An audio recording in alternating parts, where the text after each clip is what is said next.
SGC here, and we're back for final impression. Unreal Season 1. For my first impression, I sort of was not sure how I felt. It was enjoyable in a sense because the people were just interesting in a sense. But it was like, would I enjoy this in the long term?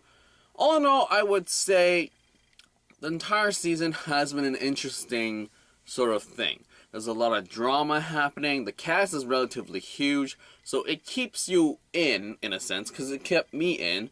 Despite the fact that it's a 40-minute episode, I felt that I could just keep watching and watching, because I wanted to see how they're going to screw each other over, what ways they were going to make their star being the highlight, and what kind of drama is going to happen next. So I guess there's that mentality that you have to get yourself into to watch this entire season. I mean, if you don't care about these characters, if you don't care about who's he gonna marry, how they're gonna hate on each other, it's a hard series to get into. But I enjoyed it nevertheless. Constance Zimmer as Quinn was just great. She was just really conniving and sort of menacing and sort of very manipulative, and it was just really cool to see so many sides of her, because she and Chet had that thing going on, and it seems like they were going to finally get something good, and then things fall out, and it's just like, whoa, what is Quinn going for? And we also have the Rachel thing with her and the relationships she has throughout this entire season. I would definitely say it was a lot stronger in the first half, where it felt like everyone hated her, and I was really enjoying that, as she really had to adjust to the hate that she's getting from everybody that she used to be close with, and then she got closer with Jeremy, and then with Adam. Then it kind of got it iffy, and I was just like, this is sort of too good to be true now that everyone sort of loves her, in a sense. I sort of wish they scaled that down a bit and have a more sort of foiling with, Jeremy is not sure what he was wanting, and Adam maybe shouldn't have hooked up with Rachel. But then again, it is a problem. But the finale was awesome in a sense, where it was just really screwing everyone over. And Quinn and Rachel are on the top, but yet there's still that manipulative sort of vibe and tension between them, and I really did enjoy that. It's just this real love-hated relationship where Quinn and Rachel, they work together, they're effective together, but who's manipulating who sort of sense. And obviously, it seems like Quinn's having the upper hand. So all in all, I enjoyed it for what it was.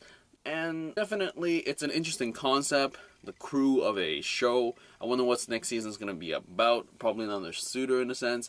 So definitely excited to see how they're going to mess up sort of the candidates and the suitor and the crew itself. Where's Jeremy going to go beyond this? Is he going to stay on the show and all that stuff? So there's a lot of things. I feel that there's a lot of things happening, but they give sort of everyone sort of their spotlight, sort of story arc, and then they give you bits and pieces throughout the entire season, so you sort of get to know them a bit more, and you see how they flesh out each character, and I really enjoyed that. And yeah, it was a surprise for me. If you've seen the first impression, I was sort of like, oh, I actually enjoyed it. And now that I finished the entire season, I would say I actually enjoyed it. Though it was iffy on the whole Rachel sort of emotional ball of rage and a lot of ball of emotions, because it was just a little bit too much per se. But I guess it shows that she is a very unstable character, which you don't really get a sense of from the first half of the season, where it's coming off from last season of Everlasting, and they're saying, oh, she's really unstable, but you sort of pity her as if she's just being misunderstood sort of thing. But now it just seems like the latter half of the season, you're like, oh, she is, and she's sort of feeding herself in this sort of ball of emotion, and she's sort of getting herself into a lot of messes and all that. So all in all, it was an enjoyable season.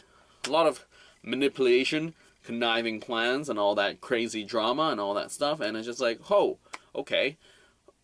For me, personally, I would have sort of had more implied sex scenes rather than show everything, because it doesn't really add anything to it, because you have so much, and it's just like when they find that video of Adam and Rachel, you're like, oh, whatever, another sex scene sort of thing. But I guess it's Lifetime. They can do what they want sort of thing. I mean, HBO Game of Thrones, they scale that stuff down, so who knows? Maybe they'll scale that stuff down for season 2, because, you know, the story is more important, and characters and all that than just sex. But yeah, all in all, enjoyed it. Check it out if you haven't. Just have that mentality.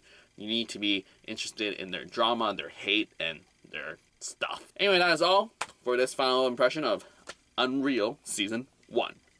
Out!